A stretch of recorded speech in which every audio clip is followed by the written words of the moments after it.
여호와께서 내 주에게 말씀하시기를 내가 내 원수들로 내 발판이 되게 하기까지 너는 내 오른쪽에 앉아 있으라 하셨도다. 여호와께서 시온에서부터 주의 권능의 귤을 내보내시리니 주는 원수들 중에서 다스리소서.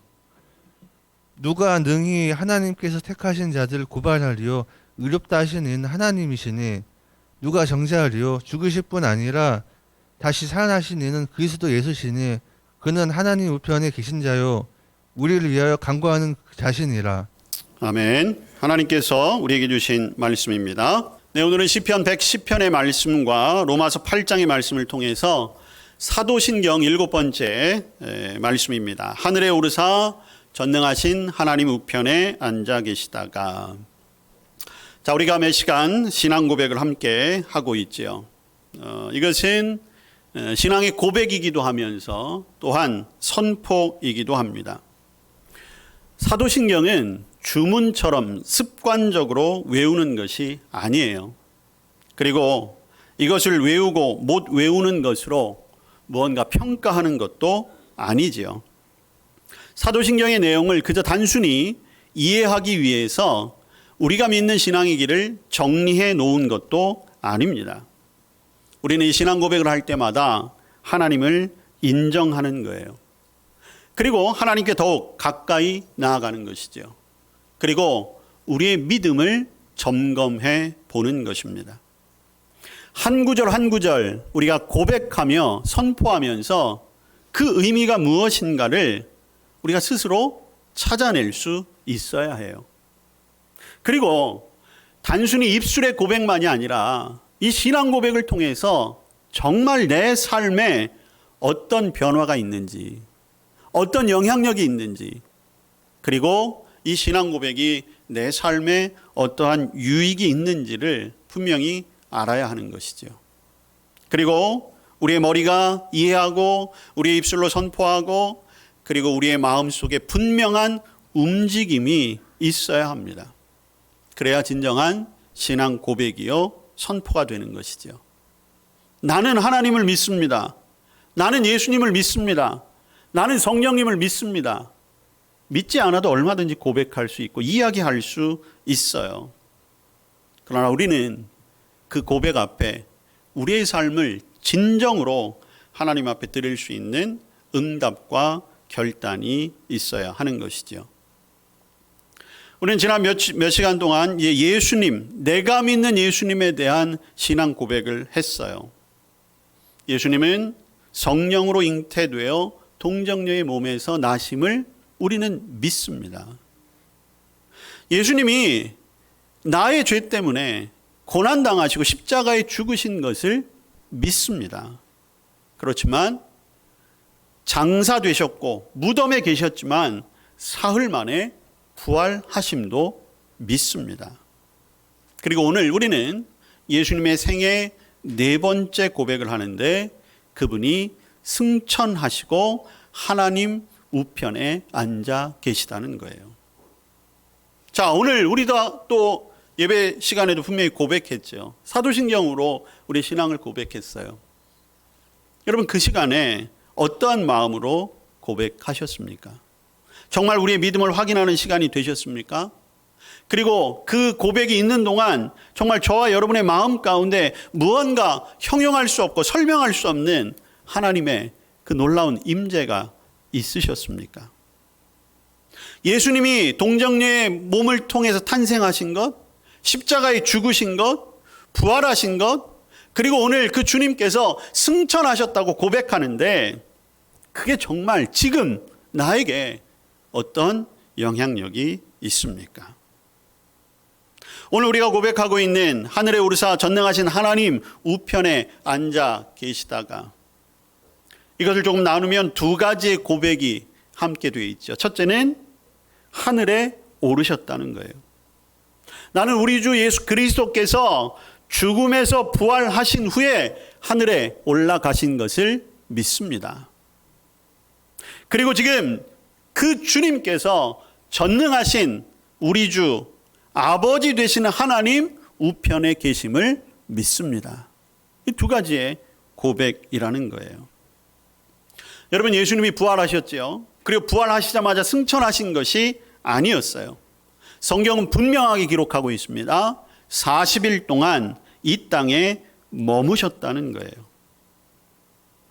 사도행전에 보면 예수님의 그 승천의 모습들이 분명하게 기록되어 있어요. 사도행전 1장 3절에 보니까 그가 고난받으신 후에 또한 그들에게 확실한 많은 증거로 친히 살아계심을 나타내사 40일 동안 그들에게 보이심에. 40일 동안 보이시는데 그냥 보이신 게 아니에요. 확실한 많은 증거가 있었다는 것이죠. 증인이 있었습니다. 그리고 40일 동안 예수님의 사역이 이어지게 된 거예요. 그리고 이제 40일이 지난 뒤에 예수님께서 하늘로 올라가셨다. 여러분, 우리는 이 고백을 할 때 자연스럽게 우리의 시선이 위를 향하게 되죠. 하늘로 올라가셨다고 하니까. 자, 그러면 우리는 여기서 생각할 수 있죠. 그러면 예수님이 올라가신 하늘은 도대체 어디쯤에 있을까?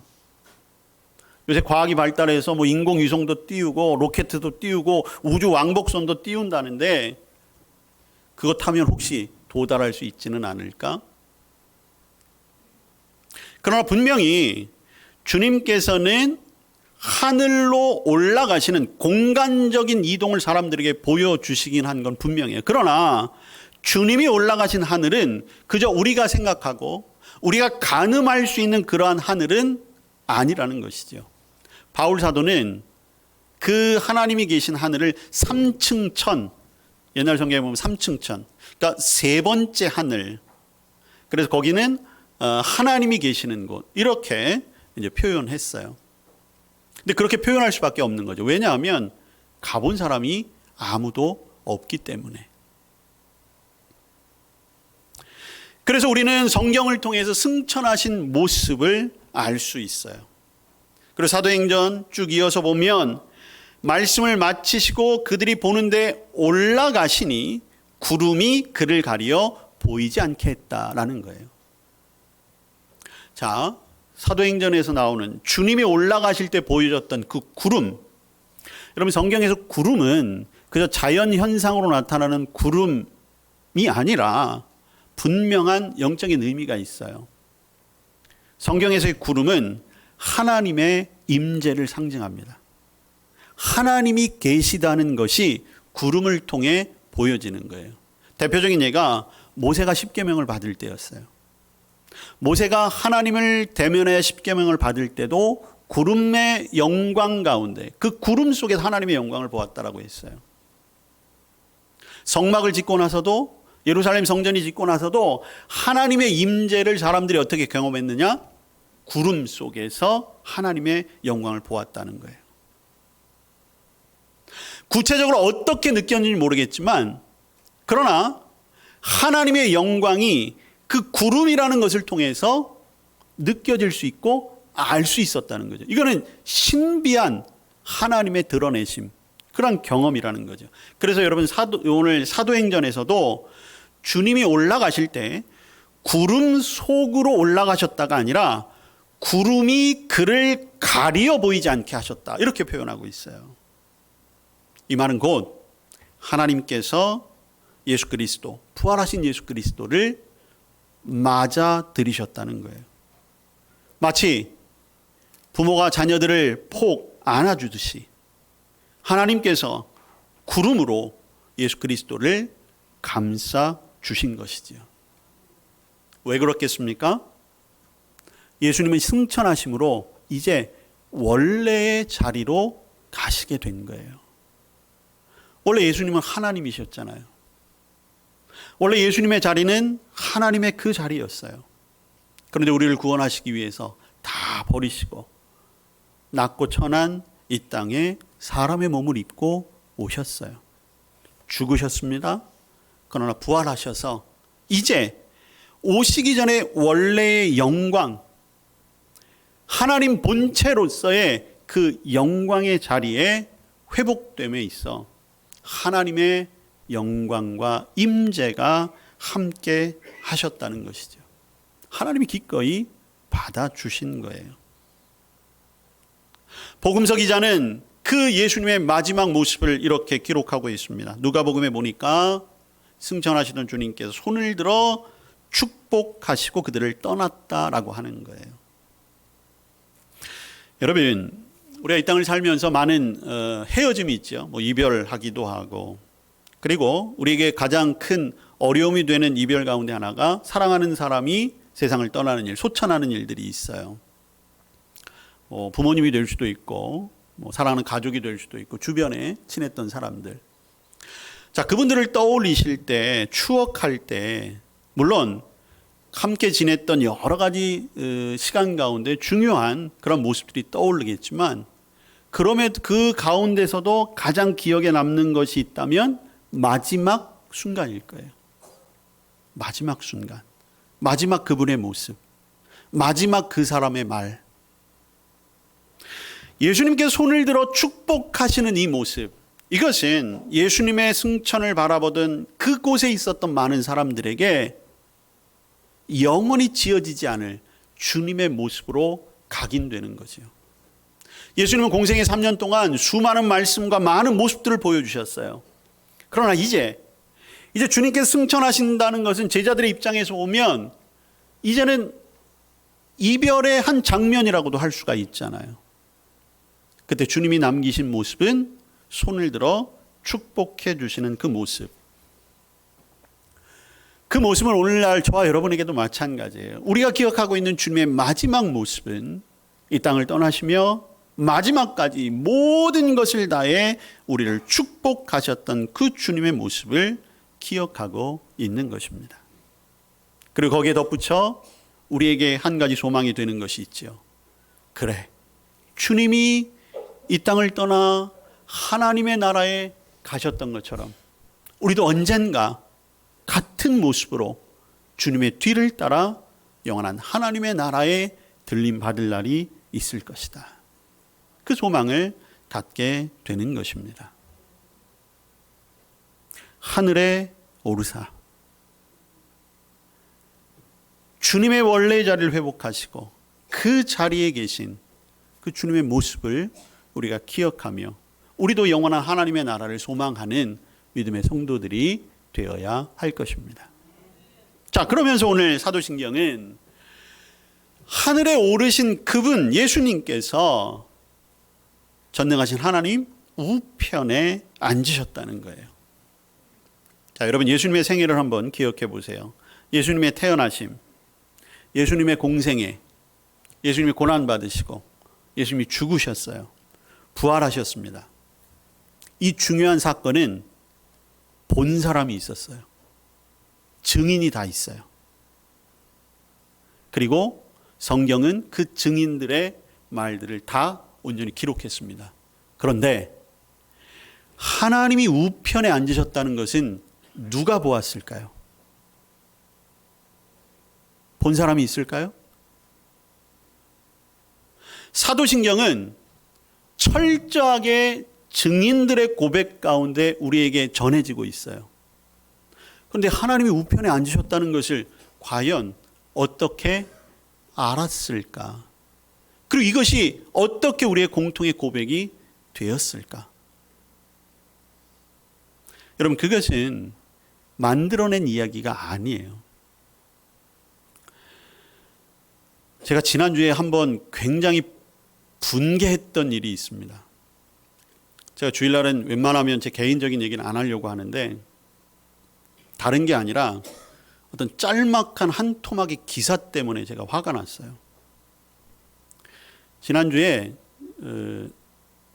검사 하나가 무슨 적격 심사를 받는 일이 있었어요. 굉장히 우리나라에 조금 정치적으로 그런 맥락 속에서 중요하기 때문에 아마 이슈가 됐었는데 그런 일이 있는 가운데 빨리 결정이 나서 그 검사는 적격 시험에 통과됐다라는 이야기까지 있었는데 그 다음에 그 사람이 그 적격 심사에 합격된 거를 비판하는 어떤 검사가 그 검사들이 사용하는 그 커뮤니티, 그러니까 자기들의 의견을 개진하는 게 2%인가 그런 게 있대요.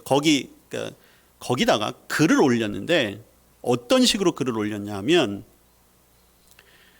그 적격 심사를 받은 검사를 예수님에게 빗대어 뭐 이런 식으로 이제 비판을 한 거예요. 그러니까 자기는 그걸 인정할 수 없다는 의미로. 근데 제가 화가 난 지점이 뭐냐면 그 글을 쓴 사람이 뭐라고 표현했냐면 예수 신화라고 계속해서 언급을 하는 거예요. 예수 신화 속의 고난과 십자가의 죽음과 부활을 뭐 이렇게 해서 자기가 검사직을 통과한 것에 대해서 정당성을 부여하려다가 뭐 그게 안 됐다. 뭐 이런 식으로 쓴 거예요. 제가 분개했던 지점이 바로 그 예수 신화라고 하는 그 단어였어요. 여러분, 예수님의 이야기는 신화가 아니에요. 예수님의 이야기는 만들어진 이야기가 아니에요. 전설? 아니에요. 탄생과 고난과 죽음과 부활? 분명한 증인이 있고 분명한 사실이에요. 진리예요. 근데 어떻게 감히 이걸 예수 신화라고 이렇게 이야기할 수 있을지. 제가 하도 열받아가지고 그 사람 이메일을 찾아서 글을 쓰려고 하다가 압수수색이 들어올 것 같아가지고 못했어요. 여러분, 그런데 분명한 증인이 있는데 하나님이 우편에 앉으셨다. 이거는 증인이 없어요. 근데 어떻게 우리가 고백할 수 있는가? 근데 그 근거가 뭐 막무가내로 된 게 아니에요. 이거는 성경적인 근거가 있어요. 자, 우리는 성경을 말씀대로, 성경대로 믿는 사람들이잖아요. 아니세요? 저와 여러분은 성경을 성경 말씀대로 믿는 사람들이에요.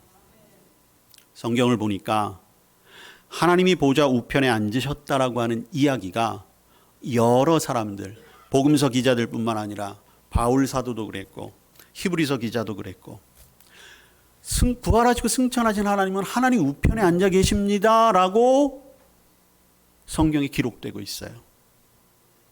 한두 사람이 그렇게 한 게 아니라 여러분, 성경은 하나님의 영감에 의해 쓰여진 거예요.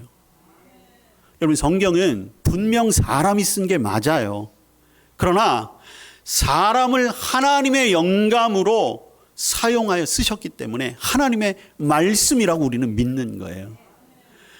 그 하나님의 영감을 받아 쓴 사람들이 자기들이 보지는 않았지만 부활 승천하신 하나님은 우편에 계시다라고 이렇게 성경에 증언했기 때문에 오늘 우리도 그렇게 믿는 거예요. 그렇게 고백하는 거예요. 주님은 하나님 우편에 계시는 분이십니다. 자, 그런데 하나님은 사실 공간이나 장소에 국한되시는 분이 아니잖아요. 왼편, 오른편? 그게 중요한 게 아니에요. 과거, 현재, 미래? 시간이 중요하신 분이 아니에요.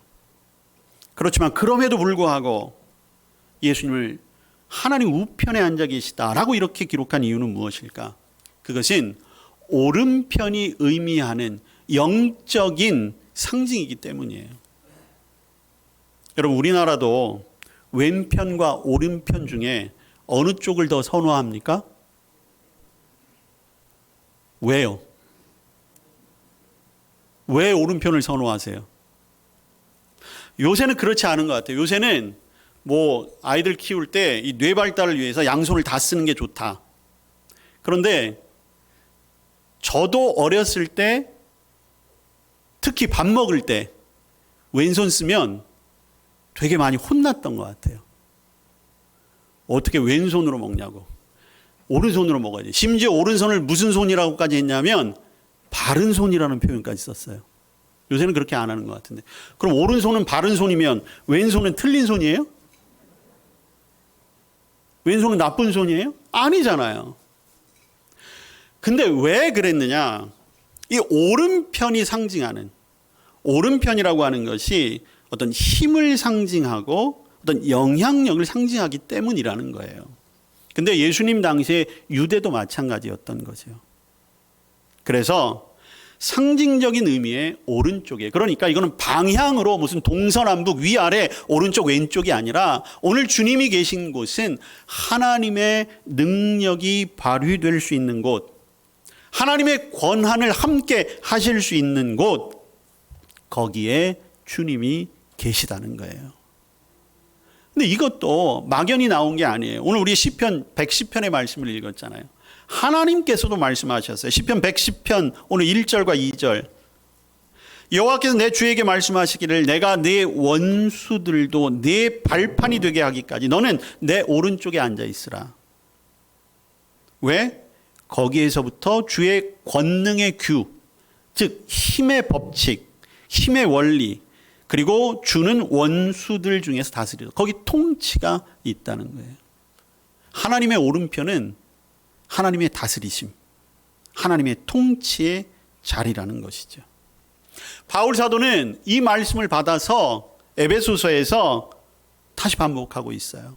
하나님께서 예수님을 죽은 자들 가운데서 다시 살리시고 하늘에서 자기의 오른편에 앉으셔서 권세와 능력과 주권과 이 세상 모든 사람들보다 뛰어나게 하셨다. 이게 바울의 믿음의 고백이에요. 결국 예수님께서 하나님 우편에 앉아 계신다는 것은 어떤 의미인가? 오늘 주님께서는 그냥 가만히 앉아 계신 것이 아니라 이 세상을 통치하신다라고 하는 것입니다. 지금 이 세상을 통치하신다는 거예요. 여러분, 사도신경은 과거 아니면 미래 고백이에요. 유일한 현재의 고백이 오늘 우리가 함께 나누는 말씀이에요. 하늘에 오르시어 하나님 우편에 앉아 계시는 중이세요. 지금 우리를 다스리시는 중이시라는 거죠. 우리를 통치하시는 중이시라는 거예요. 우리를 지켜보고 계시다는 거예요. 우리를 인도하고 계시다는 것입니다. 여러분, 예수님을 구원자, 메시아라고 하잖아요. 메시아는 어떤 분이세요? 대제사장의 역할, 선지자의 역할, 왕의 역할을 하시는 분이셨어요. 주님은 하나님 우편에 앉아 계시며 여전히 그곳에서도 우리에게 선지자로서 하나님의 말씀을 전해주고 계시는 거예요. 제사장으로서 여전히 우리와 하나님 사이의 관계를 회복시키시고 또 그 관계를 좋게 하기 위해서 애쓰고 계시는 분이세요. 왕으로서 저와 여러분의 삶을 지키시고 통치하시는 분이신 것입니다. 여러분, 우리는 이 땅을 살아가며 때로는 내가 하고 싶은 대로, 내 마음대로, 아니면 세상이 흘러가는 대로 그렇게 살기가 쉬워요. 그러나 저와 여러분이 하늘에 오르사 전능하신 하나님 우편에 앉아 계신 그 예수님을 믿습니다 라고 하는 그 고백 가운데는 내 삶은 주님이 지금 다스리고 계십니다. 다스리셨습니다도 아니에요. 다스리실 것입니다도 아니에요. 지금 내 삶을 다스리십니다. 그 고백이에요. 주님 앞에 순종할 수 있는 저와 여러분, 주님의 뜻을 온전히 따라갈 수 있는 저와 여러분 될 수 있기를 바랍니다. 그래서 하늘에 오르사 하나님 우편에 앉아 계시다라고 하는 것은 주님의 통치하심, 다스리심에 대한 고백이다. 두 번째로 중요한 고백이 있어요. 오늘 우리가 로마서 본문을 읽었습니다. 자, 로마서 본문을 다시 한번 보시면 누가 능히 하나님께서 택하신 자들을 고발하리요. 의롭다 하신 이는 하나님이시니 누가 정죄하리요. 자, 그 다음을 보세요. 죽으실 뿐 아니라 다시 살아나신 이는 그리스도 예수시니 그는 하나님 우편에 계신 자요 우리를 위하여 간구하시느니라. 주님이 하나님 우편에서 하시는 일은 무엇이냐? 기도하시는 일이에요. 누구를 위해? 나를 위해서. 주님은 그래서 우리의 중보자이세요. 자, 중보라고 하는 말은 교회에서 사용하는 조금 특별한 언어지요. 다른 일을 위한 기도, 나라와 민족을 위한 기도, 교회를 위한 기도를 할 때 우린 중보 기도라는 말을 해요. 중보라고 하는 말은, 중보 기도라고 하는 말은 만약 제가 다른 사람, 어떤 집사님을 위해서 기도할 때는 어떤 심정으로 하느냐? 그 집사님이 나인 것처럼, 그렇게 기도할 때가 중보 기도예요. 근데 우리는 완전한 중보자가 될 수 없어요. 왜? 어떻게 내가 그분이 될 수 있어요? 할 수가 없잖아요. 심정은 이해할 수 있고 그리고 어느 정도 동감은 할 수 있지만 그분 자체가 될 수는 없는 거예요. 그런데 그렇게 하실 수 있는 유일하신 분이 있어요. 바로 예수님. 그분이 지금 하나님 우편에서 그 기도를 하고 계신 거예요. 여러분, 우리가 흔히 하나님 앞에 나올 수 있는 용기를 얻게 되는 것, 예수님께서 우리의 죄를 대신해서 죽으셨고 이제 내 죄를 다 해결해 주셨고 그러니까 나는 이제 주님 앞에 당당히 나아갈 수가 있다. 십자가 덕분이다. 이렇게 생각할 수 있죠. 맞아요. 틀린 거 아니에요. 그러나 오늘 저와 여러분이 이렇게 나와 있을 수 있는 것 가장 중요한 이유는 지금도 주님께서 하나님 우편에서 기도하고 계시기 때문이라는 거죠. 특별히 오늘 로마서는 이렇게 우리에게 말하고 있어요. 누가 너희들을 고발하고 너희들을 정죄할 것이냐. 여러분, 이게 어떤 의미냐면 사탄 마귀의 전략 가운데 하나가 자꾸만 우리로 하여금 스스로 죄책감에 빠져들게 하는 거예요. 우리가 지난주 사순절을 시작하면서 예수님이 당하셨던 시험, 3가지 시험 했잖아요. 그거는 외부적인 공격이에요. 보여지는 것, 어떤 또 뭐 세상에 대한 그런 어떤 관심, 이런 것, 그런 유혹과 시험인데 사탄 마귀가 우리를 넘어뜨리기 위해서 우리 내부 안에서 끊임없이 우리를 흔드는 것 중에 하나가 죄책감이라는 거예요. 내까지 게 무슨 성도야. 네가 지금 그러고도 교회 다닌다고 할 수 있어? 여러분, 근데 그게 반복되고 계속되면 우리가 자꾸 거기에 속아 넘어가요. 사람이 자기의 어떤 부족한 점, 약점들은 크게 보는 그런 마음이 있기 때문에 사탄 마귀가 그걸 너무나 잘 알고 있는 거예요. 그런데 여러분 기억하세요. 우리의 믿음은 거기에 넘어지는 믿음이 아니에요. 사탄 마귀는 그걸 절대로 정죄할 수 없어요. 왜? 예수님이 다 해결해 주셨는데 거기에 속아 넘어가면 안 돼요. 그리고 지금도 여전히 하나님 우편에 앉아서 주님의 힘과 능력으로 은혜로 우리를 돌보시는 주님을 확신하면 사탄아 물러가라 하고 능히 이길 수 있는 것입니다. 히브리서 기자가 말했잖아요. 은혜를 얻기 위해 은혜의 보좌 앞에 담대히 나아가라. 담대히 나아갈 수 있는 증거가 지금도 나를 위해서 기도하시는 그 예수님이 내 든든한 백그라운드, 내 힘이 되어 주시기 때문입니다. 여러분, 살아가는 동안 우리가 살아가는 상황, 우리의 형편, 때로는 우리의 마음이 얼마든지 흔들릴 수 있어요. 하루에도 몇 번씩 흔들리겠죠. 정말 땅속 깊숙한 수렁에 빠지는 듯한 절망감 속에 빠질 때도 있을 것입니다. 사탄 마귀가 아예 마음 먹고 우리를 협박하고 우리를 뒤흔들고 우리를 아예 넘어뜨리려고 작정하고 덤빌 때가 분명히 있어요. 그때 우리가 이길 수 있는 가장 강력한 신앙 고백이 무엇입니까? 오늘의 고백이에요. 하늘에 오르사 전능하신 하나님 우편에 앉아 계신 하나님께서 지금도 나를 다스리신다. 나를 인도하신다. 나를 위해 기도하고 계신다. 승리할 수 있기를 바랍니다. 아무리 마음이 무너져 내린다 할지라도 주님이 보고 계심을, 주님이 나를 위해 기도하고 계심을 잊지 마십시오. 막막해요. 어찌할 바를 알지 모르겠어요. 그러나 그때도 주님께서 내 삶을 다스리시고 인도하신다는 것을 고백하시고 선포하십시오. 때로는 정말 주님이 안 계신 것 같은 상황이 올 때도 있을 겁니다. 철저하게 나 혼자인 것처럼 외롭고 그리고 아무도 나를 도와줄 사람 없을 것 같은 그러한 상황도 있을 거예요. 그때 이 믿음의 고백을 하십시오. 하나님이 나를 위해 기도하고 계시다. 주님이 나를 위해 기도하고 계신다. 어둡고 혼란스러운 이 세상 가운데 주님이 함께 하십니다. 주님이 나를 다스리십니다. 주님이 나를 위해 기도하십니다. 고백하고 깨닫는 것, 그게 진짜 신앙입니다. 여러분, 사탄 마귀는요, 자기가 힘이 있다고 우리 앞에 언제나 자기의 힘을 드러내려고 해요. 그리고 우리를 위협합니다.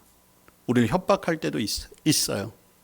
이길 수 있는 것, 오늘 우리가 하는 신앙 고백밖에는 없습니다. 그리고 그 신앙 고백으로 넉넉히 이기고 우리에게 주어진 신앙의 길을 가는 것, 그게 우리의 본분이고 사명인 것입니다. 주님은 분명 승천하셨어요. 이 땅에서 떠나신 것처럼 느껴지겠지만 아니에요. 주님은 여전히 우리와 함께 하십니다. 그 주님을 늘 바라보세요. 그 주님을 확신하십시오. 이 믿음의 고백과 선포를 통해 날마다 승리하고 또 이 복음을 잘 전할 수 있는 저와 여러분 되기를 주님의 이름으로 축복합니다. 아멘.